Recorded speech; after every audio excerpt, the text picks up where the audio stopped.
Dans le cadre de l'équilibre et l'égalité des droits des services intègres des personnes vivant avec un handicap, un atelier de renforcement a été lancé. Seydou Nourou Thiam, directeur régional de l'action sociale, est l'un d'eux. Alors, il s'agit d'un atelier régional, donc qui parle régional par des 3 départements qui composent la région de Ziguinchor, à savoir Oussouye, Bignona et Ziguinchor. Donc, dans l'ensemble, c'est 50 participants qui sont présents par rapport à un atelier de 2 jours qui vise à renforcer les capacités de ces personnes qui vivent avec un handicap. C'est un projet d'abord sous-régional parce qu'il y a le Mali aussi qui en fait partie. Et au Sénégal, c'est Kolda et Ziguinchor qui sont concernés. Et on a comme partenaire bailleur UNFPI Canada. Le Sénégal quand même a ratifié pas mal de lois internationales par rapport aux droits des personnes vivant avec un handicap.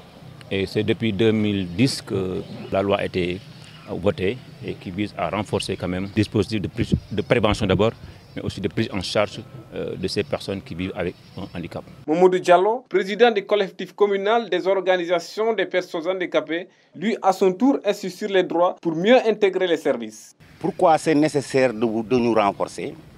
C'est tout simplement dû à un fait. C'est que la vulgarisation de la loi d'orientation sociale et de la convention relative aux droits des personnes handicapées est insuffisamment divulguée à travers le Sénégal.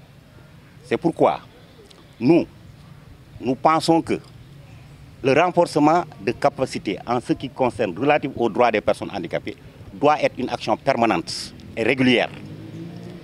Et aujourd'hui, ce qui fait le charme de cette organisation, c'est que ça se passe au niveau de la gouvernance de Ziguinchor, lieu censé protéger les droits et les devoirs des personnes en situation de handicap.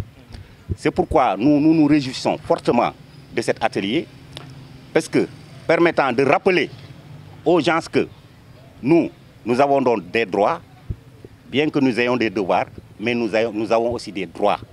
Et actuellement, ce qui nous préoccupe le plus, c'est le respect et la mise en œuvre de nos droits à travers la société. Après cet atelier de formation, pourquoi ne pas créer des structures pour aider les personnes handicapées de temps en temps?